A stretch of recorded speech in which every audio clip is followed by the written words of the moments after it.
like that, like, but no tears come. So this resting angle in this seat, you have the projectile coming in, exiting through the top of the skull. 2 days before his death, YNW Sackchaser allegedly punched YNW Melly so hard he knocked out his gold tooth. Years later, the driver who was in that same car with the bodies, YNW Bortland, ended up taking a plea deal after everything went down. In this video, we're breaking down the betrayals, the deaths, the shocking confessions, and those deep industry ties that left everyone talking. Let's start with one of YNW Melly's deadliest affiliates, Anthony Williams, better known as YNW Sackchaser, the fallen architect of the entire YNW movement. He wasn't just another rapper chasing fame, he was the backbone of the group, the man who made sure business was handled right. Born in 1997, Sackchaser was the oldest member of the original YNW crew, and he carried himself like it too, always focused, always about his hustle. He didn't just spit bars, he helped build the YNW name from the ground up. As a co-founder and self-proclaimed originator, he handled promotion, management, and the business side that most rappers ignored. Every big movement needs that one person who keeps the machine running behind the curtain, and for YNW, that was Sackchaser. But things didn't stay solid forever. Court documents later revealed a darker side to his role. Prosecutors claimed Sackchaser's management style was aggressive. Some even said he demanded cuts from Melly's money through threatening messages. Those texts, shown during the trial, exposed a growing tension between the two friends that had been boiling for months. One message from August 2018, just 2 months before the deadly night, showed how serious things had gotten. Sackchaser texted Melly, warning him, "Before I let something happen to me or my family, everybody will die." That's a chilling message to send to your own brother in music. The bond that built the YNW empire was clearly cracking. And then came the fight, just 2 days before everything exploded. According to witness testimony from Juvie's father, Sackchaser allegedly knocked out Melly's gold tooth during a heated argument, all in front of Melly's girlfriend. That wasn't just tension anymore. That was war brewing inside the crew. Think about this for a second. Just 2 days before Sackchaser was gone, he got into a fight with the very person who'd later be accused of pulling the trigger. That's wild. On October 26th, 2018, everything reached its breaking point. I look like taking the deal that hurt my I look like giving a about how y'all feel. I'm a young fly be back to raising hell. After leaving a Fort Lauderdale recording studio in the early hours of the morning, tragedy struck. Both Sackchaser and Juvie were found shot multiple times and rushed to Memorial Regional Hospital in Miramar, Florida after being driven there by YNW Bortland around 4:35 a.m. Sackchaser had been hit 8 times, 4 shots to the head, 3 in the back and 1 in the arm. The story given at first, a supposed drive-by shooting. That's what everyone believed. Melly even went on Instagram right after, pouring his heart out, saying, "They took my brothers from me over jealousy," and tagging it with 4L, meaning for life. The internet was heartbroken, thinking it was street violence that took them out. But then, the evidence started telling a completely different story. Detective Christopher Williams, a seasoned forensic expert who'd analyzed over 50 ballistics cases, came through with a bombshell finding. His examination showed that the gunshots came from inside the vehicle, not from outside. That flipped everything upside down. The whole drive-by narrative, done, over, gone. It wasn't random. It looked planned, personal, and shocking to everyone who followed the YNW movement. Sackchaser's story didn't end there, though. His name still echoes through the music he helped create and through the wrongful death lawsuit his family filed against YNW Melly. That suit sought damages connected to the YNW brand's value, arguing that Sackchaser's role was critical to what the world saw as the YNW empire. During the emotional courtroom moments, his mother, Jana, broke down while testifying, saying her son was just a boy chasing lights, not shadows. Her words hit deep, reminding everyone that behind all the fame and headlines were real lives, real dreams, and real pain. Now, let's shift to another fallen figure, Christopher Thomas Jr., better known as YNW Juvie, the loyal soldier of the crew. Born November 20th, 1998 in Gifford, Florida, Juvie came from the same close-knit, hard-hustling neighborhood that birthed the entire YNW movement. In a place where chances were slim and the streets shouted louder than any guidance counselor ever could, Juvie turned to music as his only way out. But make no mistake, Juvie wasn't just hanging around the edges. He was one of the founding voices of YNW's unique sound. His tracks like Tissue and collabs like Young'uns with Melly carried that gritty, authentic street flavor that was putting South Florida's new wave of trap artists on the map. When you hear his verse on Gins, you can feel it. The hunger, the fire, the determination to rise above everything he came from. It's that same raw energy that made the world take notice and made the YNW story one of the most haunting in modern hip-hop. We them young'uns, we gonna make it out the mud. That line from Juvie hits harder than ever now because his story turned into one of the saddest chapters in the YNW saga. What makes Juvie's death even more heartbreaking is the blood connection within the crew. Jay Green, another original YNW member we'll talk about later, was actually Juvie's cousin. So when everything went down that night, it wasn't just the music world losing a young star, it was a family ripping apart from the inside. That October night in 2018 changed everything. Juvie was found with multiple gunshot wounds, 4 in the back, 1 in the head, and 1 in the arm. According to prosecutors, he may have been shot while asleep in the rear passenger seat of that Jeep Compass. Just imagine that. 1 minute you're with people you call brothers, and the next, your life's gone before you even wake up. Forensic experts didn't hold back when breaking it all down. The bullet paths, the blood splatter, it all painted a chilling picture the defense couldn't just brush off. It told a story of betrayal that left no easy explanations, no simple way out. Juvie's father, Christopher Thomas Sr., refused to stay silent. He stepped forward as one of the loudest voices demanding justice for his son. In 2021, he filed a wrongful death lawsuit, claiming the whole tragedy was fueled by greed, specifically a proposed $5 million branding deal for YNW merchandise and licensing. Under that deal, Juvie was reportedly set to earn around $100,000. But according to his father, that's an easy way to snitch. And his lawyer gonna do that. A lawyer gotta do that. That potential success became the spark that led to everything falling apart. And what hurt the family even more, he claimed Melly didn't even show up to the funerals despite being invited. To Juvie's father, that absence spoke volumes, a move he believes screams guilt louder than words ever could. Even after all these years, Juvie's music continues to echo online. His track Tissue has racked up millions of streams on Spotify and YouTube, standing as proof of what could have been. That hook, "Wipe your tears, we gon' make it," hits so differently now, knowing he never got to live those dreams he rapped about. He was just 19 years old, barely stepping into adulthood, still figuring out who he wanted to be. And then it was all gone. His family's still waiting for closure, 6 long years later, with no real justice in sight. And now, let's talk about the man who's got the internet buzzing, YNW Bortland, real name Cortland Malik Henry, the driver who flipped the whole case upside down. This man went from staring down 3 life sentences to walking out of court smiling like nothing ever happened.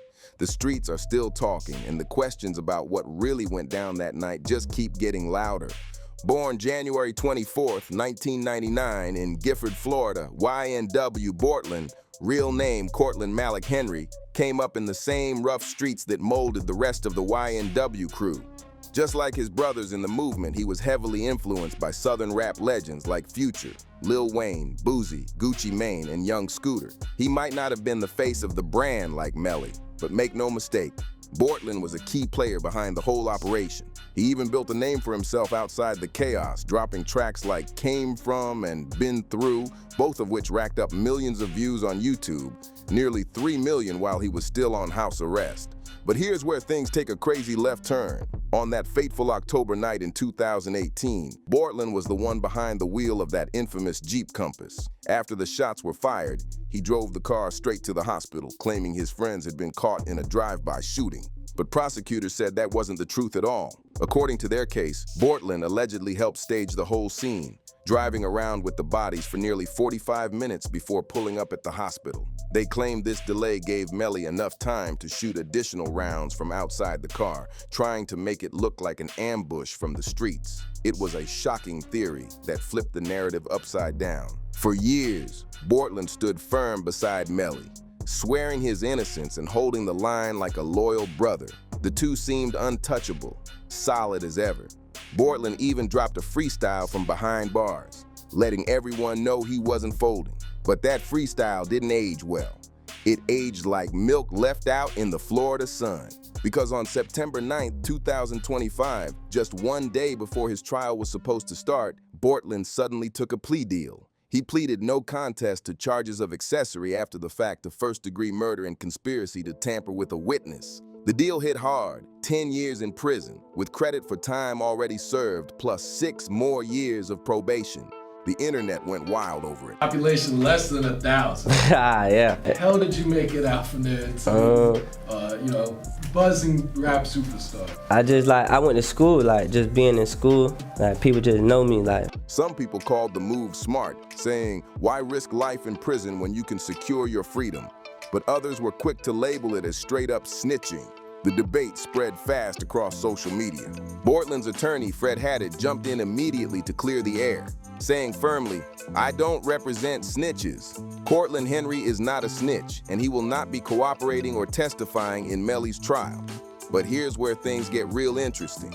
As part of that plea deal, Bortland had to agree to a proffer, meaning he's legally required to provide truthful statements to prosecutors about the case. So even if he doesn't take the stand, what he says behind closed doors could still shape everything. As of December 2025, Bortland is locked up at the South Florida Reception Center in Miami-Dade County, with his projected release date sitting around January 2032. His story's far from over, and the streets are watching to see what he'll do next. Now, let's get into the one YNW member who saw the storm coming and stepped away before it was too late. YNW Jay Green, the one who got away. Jay Green, real name Jalen Armand Green, was born on January 25th, 1999 in Eglin, Florida, and from day one, he was locked in with the YNW crew. He wasn't some random affiliate tagging along for clout. He was one of the original architects who helped build the movement from the ground up. Back in 2016, Jay Green co-founded the YNW Collective alongside Melly, Sackchaser, and his own cousin, Juvie. Yeah, that's right, Juvie was his blood, which makes the fallout and all the tragedy that followed even more personal and painful for him. In interviews, Jay Green's talked about where it all started, how small Eglin really is, how tight the community was, and how music became the only escape from the chaos around them. His sound stood out early. While he didn't hit Melly's mainstream level of fame, Jay Green's catalog showed serious potential. His track Rugged racked up over 15 million streams on Spotify, proving he had the skills and the storytelling to go toe-to-toe with anyone from his city. His 2018 EP, Waiting to Exhale, showed his versatility, mixing raw emotion with hard-hitting street-inspired production that gave listeners a glimpse into his world. He even popped up on YNW Melly's early work. Songs like Youngins back in 2017, which went crazy on SoundCloud with over 10 million plays. But what really separates Jay Green from the rest of the crew isn't just his music, it's his instincts. He saw the energy in the camp starting to shift. According to multiple reports, he decided to step away from the group around 2018 or 2019, citing ego, pride, and personal clashes that were tearing the brotherhood apart. That decision might have saved his life. I think we had just came off tour. Yeah, I was surprised, man. I don't have no explanation, you know what I'm saying? When the shocking news broke about Melly and Bortland being charged, Jay Green didn't sugarcoat anything. When asked about his reaction, he kept it straight up. He wasn't surprised that things had spiraled that far. It was clear he'd already sensed the storm long before it hit. His name did come up again during trial preparations in 2024, when prosecutors revealed text messages between gang members that mentioned Jay Green's name alongside big industry artists like Young Thug and French Montana. But prosecutors made it very clear, those were just music-related mentions, not accusations. There was no suggestion of Jay Green being involved in any of the crimes tied to the YNW case. Fast forward to today, and Jay Green's built something solid for himself. He runs independently under his own label, 510 Music Group, which he launched in 2020. Since then, he's dropped projects like his 2020 mixtape 510 and continued to push music on his own terms. These days, He's carving his own lane, proving that you can survive the storm, rebuild your brand, and still make noise in the industry without being dragged down by the past. In recent YouTube reflections, Jay Green's opened up about how heavy it is carrying the YNW name, how it's both a blessing and a burden.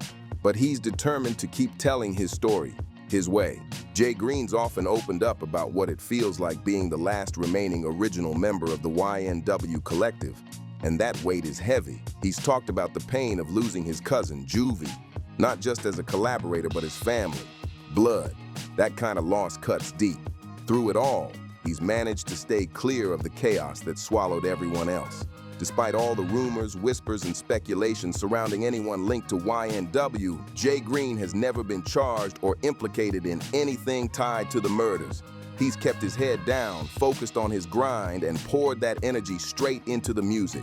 Now, let's talk about the youngest voice carrying the YNW name into the next generation. YNW B Slime, the little brother holding it down for the family. Every time we bring up YNW Melly's case, we can't ignore the one person who's been riding harder than anyone else. His own brother, YNW B Slime. Born Jamel Demons Jr. on April 10, 2007 in Gifford, Florida, B Slime grew up in the same environment that shaped Melly. Now 18 years old, he's been trying to navigate a life that's anything but normal. Imagine being a teenager while your big brother is sitting in jail, facing the death penalty. That's a reality no young artist should have to live with. Raised by their single mother, Jamie Demons King, B Slime found purpose early through music. At just 11 years old, he started recording tracks, inspired by Melly's success and guided by that same raw talent that runs through the family. His first freestyle, recorded at New Era Recording Studio in Miami, went viral almost instantly, proving that the YNW bloodline had another star in the making. Then came Baby Slime Freestyle, which blew up online with over 10 million views on YouTube. That track showed not only his skill, but also his confidence. He wasn't trying to be Melly 2.0. He was carving out his own identity while paying homage to the one who paved the way. But the moment that truly defined him came after Melly's arrest. In August 2019, B Slime dropped Free Melly, YNW Melly Tribute, a powerful emotional record dedicated to his brother. The song wasn't just a plea for Melly's freedom. It was a cry from the heart, a moment where fans could feel the pain, confusion, and loyalty wrapped up in every lyric.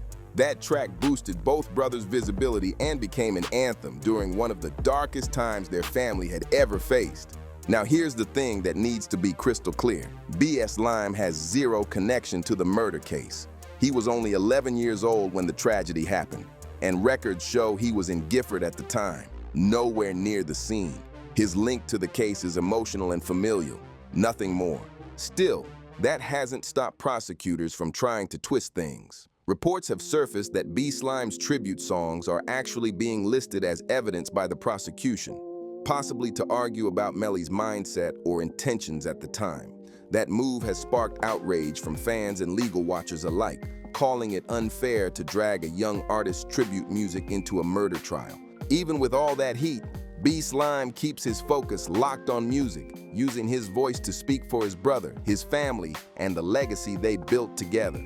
Every track he drops now carries the weight of everything his last name represents: pain, loyalty, and the fight to rise above it all. Think about this for a second.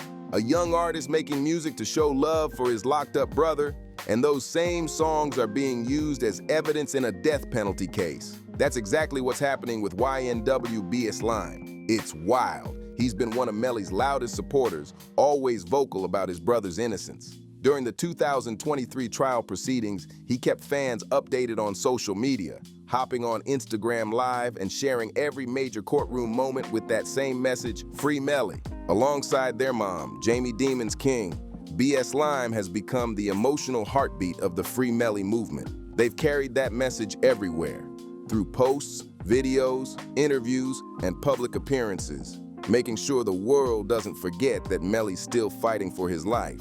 But while the legal delays continue to push Melly's retrial back, B Slime's been grinding on the music side. He's linked up with major artists like Trippie Redd and even landed a feature on Melly's 2024 album, Young New Wave on the track, 772 Love Part 3, Your Love. The project's title itself pays homage to their hometown roots. The 772 area code that represents Florida's Treasure Coast, where it all began. Even at just 18 years old, B Slime's already built a small empire for himself. Reports put his net worth between $100,000 and $200,000, all from streaming, live performances, and YouTube monetization.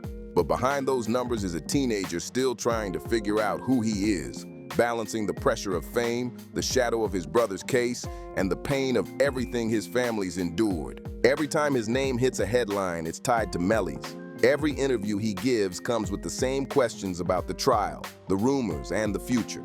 He's had to grow up fast, living in a spotlight that's brighter and heavier than most artists ever face. Still, through it all, he stays loyal. That slime green chain you see in his videos, it's more than jewelry. It's a symbol of family, loyalty, and the unbreakable bond that still shines no matter how dark things get. And now, with Melly's retrial reportedly delayed all the way to 2027, B Slime's holding the line, keeping the YNW name alive while carving out his own lane in music.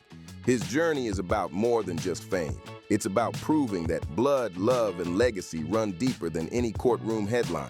But to really understand what's going on here, we've got to zoom out and look at the bigger picture, because the YNW situation doesn't stand alone. It's part of a much larger trend happening across hip-hop, especially when you line it up next to the YSLRICO case involving Young Thug and his crew in Atlanta. Here's where the parallels get crazy. Both YNW and YSL started as rap collectives, music groups pushing culture, style, and success. But prosecutors in both cases claim they're more than just labels. They're alleging these collectives operated like organized street gangs hiding behind the music. And just like in the YSL case, prosecutors in Melly's trial are using rap lyrics as evidence in court. Critics have been calling foul on that for years, saying it unfairly targets black artists by blurring the line between creative storytelling and criminal confession. These cases have sparked a nationwide debate. Where does art end and where does evidence begin? The similarities between YNW and YSL show how the system's been treating hip-hop, turning lyrics into legal weapons and music dreams into court battles. And the outcome of these cases could change the entire industry forever. Prosecutors claim that YSL, Young Stoner Life Records, was really Young Slime Life, an alleged Bloods-connected gang tied to murders, shootings, and robberies across Atlanta. The trial dragged on for over a year, becoming Georgia's longest courtroom battle before Young Thug finally pleaded guilty to gang participation charges in October 2024, walking away with time served and probation. That case sent shockwaves through hip-hop and left fans questioning where the line between art and reality really is. Even with all the chaos, YNW Melly's music hasn't slowed down one bit. His hit Murder on My Mind has smashed over 1 billion streams, and the Free Melly movement is still alive and loud across social media. Proof that the world's still watching this story unfold. And that's a wrap on today's Deep Dive. If you enjoyed this breakdown, hit that like button, subscribe, share this video with your friends, and drop your thoughts in the comments. We've got more wild stories and real talk coming your way. Don't miss out.